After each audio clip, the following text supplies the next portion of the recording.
ఎఫెసీయులకు రాసిన పత్రిక 4వ అధ్యాయం 32వ వచనాన్ని చదువుకుందాం. ఒక్కని ఎడల ఒకడు దయ కలిగి కరుణాహృదయులై క్రీస్తునందు దేవుడు మిమ్మును క్షమించిన ప్రకారము మీరును ఒకరిని ఒకరు క్షమించుడి. దేవునికి స్తోత్రం. హల్లెలూయా. ప్రియమైనటువంటి దేవుని బిడ్డలారా, ఏడవదిగా మనం గమనించినట్లయితే దేవుడు మనల్ని క్షమించిన ప్రకారము మీరును ఒకరిని ఒకరు క్షమించండి. పిల్లరా, ఏడవది ఒకరిని ఒకరు క్షమించుడి. ఈ లక్షణం మనలో ఉండాలి. ఏడవదిగా క్షమించే లక్షణం నీకు ఉండాలి. ఈరోజు చాలామంది ఏదో పరలోకం నుంచి దిగి వచ్చిన దేవకన్యకల్లాగా క్షమించరు. నేను క్షమించనంటే క్షమించను, నేను క్షమించనంటే క్షమించను. నువ్వు ఎవరిని క్షమించకపోతే దేవుడు నిన్ను కూడా క్షమించడు. దేవునికి స్తోత్రం. అక్కడ రాయబడింది, దేవుడు మనలను క్షమించిన ప్రకారము మీరును ఒకరిని ఒకరు ఏం చేయండి, క్షమించండి. పిల్లరా, ఈరోజు పాపులమైన మనము మన తోటివారిని క్షమించకపోతే పరిశుద్ధుడైన దేవుడు మనల్ని ఎలా క్షమిస్తాడండి? ఈ మాట మీకు అర్థమైందో లేదో? పిల్లరా, పాపిని క్షమించకపోతే పరిశుద్ధుడు పాపులను ఎలా క్షమిస్తాడు? ఆయన అసలు క్షమించడు. దేవునికి స్తోత్రం. పిల్లరా, ఈరోజు మనకు ఎవరైనా 100 రూపాయలు ఇవ్వాల్సిన వాడిని మనం క్షమించలేదనుకోండి, మనం 1000 రూపాయలు ఇవ్వాల్సిన వాడు మనల్ని ఏం చేస్తాడు? క్షమిస్తాడా? క్షమించడు. అనగా మీకు అర్థమైనట్లేదు. మనం ఎవరికైనా 100 రూపాయలు ఇచ్చామనుకోండి, 100 రూపాయలు తీసుకున్నవాడు ఎప్పుడైనా మనకి కనపడ్డాడు అనుకోండి, వెంటనే మనం ఏం చేస్తాం?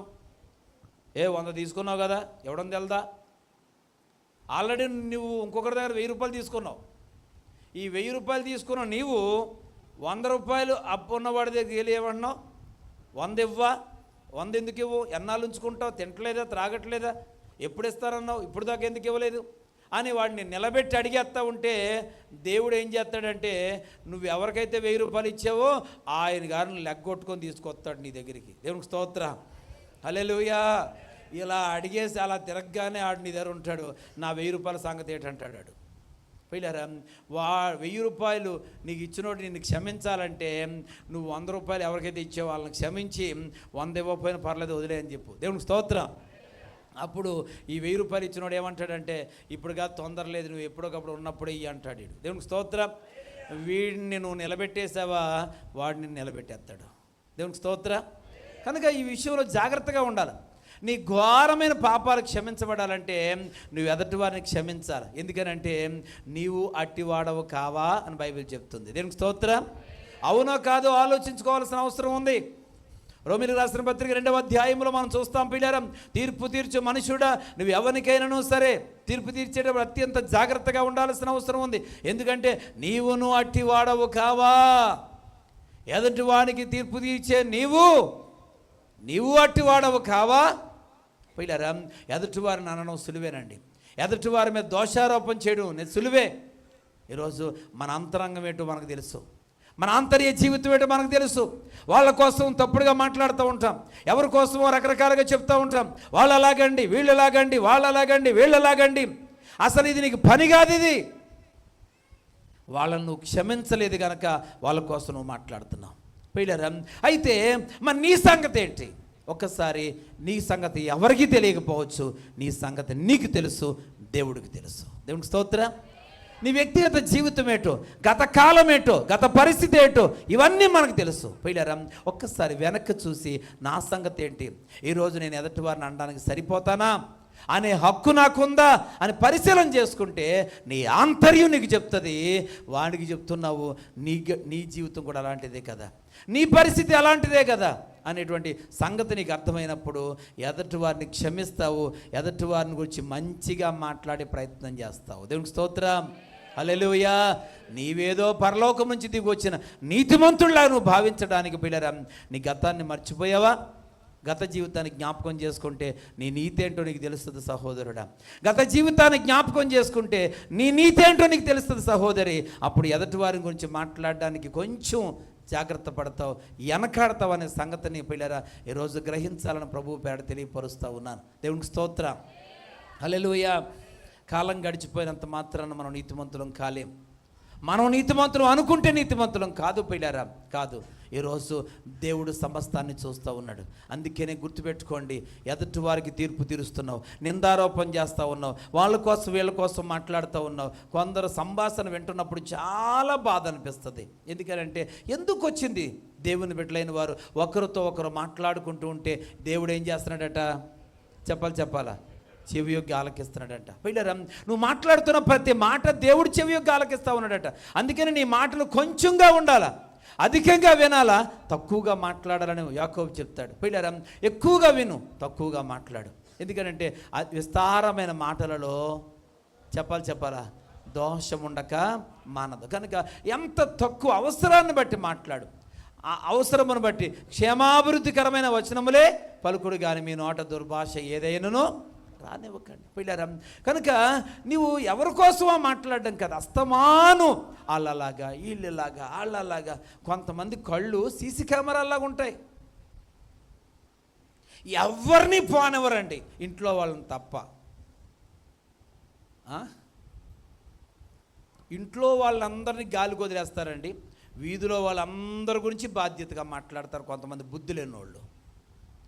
వీళ్ళ ఇంట్లో ఏం జరుగుతుందో చూసుకోరు, వీధిలో జరుగుతున్న దాన్ని మాత్రం బాగా కనిపెడతారండి, బాగా కనిపెడతారు. ప్రియ దేవుని బిడ్డలారా, ఈరోజు ఇది నీకు తగదు. ఇది నువ్వు దేవుని బిడ్డవి, కృపచేత రక్షించబడిన దేవుని బిడ్డవు నువ్వు. కనుక అత్యంత జాగ్రత్తగా ఉండాలి. 7వదిగా క్షమాగుణం నీలో ఉండాలా. దేవునికి స్తోత్రం. ఎవరన్నా నీ విషయంలో కొంచెం కష్టం కలిగించారా, క్షమించి వదిలే. దేవుడు నిన్ను కూడా క్షమిస్తాడు. వాళ్ళని వదలలేదా, దేవుడు నిన్ను కూడా వదలలేవు. దేవునికి స్తోత్రం. కనుక వాళ్ళను నువ్వు క్షమించేస్తే నువ్వు కూడా క్షమించబడతావు, అది నీకు మేలు.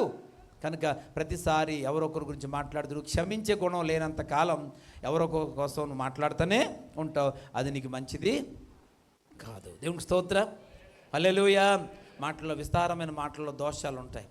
అనవసరంగా పిల్లరా వాళ్ళ కోసం వీళ్ళ కోసం మాట్లాడొద్దు, ఎవరెవరి కోసం మాట్లాడొద్దు. కొంతమంది చాలా విచిత్రంగా మాట్లాడుకుంటూ ఉంటారు, నాలాటోడిని చూడగానే సైలెంట్ అయిపోతారు, చాలా డిసిప్లిన్ పాటించేస్తారండి. పిన్ డ్రాప్ సైలెన్స్ అన్నట్టు. వెంటనే కొంతమంది అయితే ఇంకా ప్రాక్టీస్ ఉన్నవాళ్ళు, చాలా నైపుణ్యం ఉన్నవాళ్ళు ఉంటారండి, మాట్లాడుతున్న వెంటనే వేరొక టాపిక్లోకి వెళ్ళిపోతారండి. మనిషిని చూడగానే టాపిక్ మార్చేస్తారు.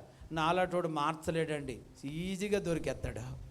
కొంతమంది పిల్లరా చాలా సులువుగా దొరికేస్తారండి. ఎందుకంటే టాపిక్ మార్చలేము, ముఖ కవలికలు మార్చలేము. ఒక టాపిక్ కొట్టే మార్చితే సరిపోదని ముఖ కవలికలు మార్చాలా, మొత్తం సిచ్యువేషన్ అంతా మారిపోవాలా. అది దాన్ని ఏమంటారు సార్, అది ఉండాలా. దేవునికి స్తోత్రం. పిల్లరా, అది లేకపోతే ఈజీగా దొరికేస్తాం. ఆ టాలెంట్ కూడా కొంతమందికి ఉంటుంది. ప్రియ దేవుని బిడ్డలారా, ఈ టాలెంట్స్ ఏమి నీకు కలిసి రావు, ఈ టాలెంట్స్ ఏమి నీకు ఉపయోగపడవు.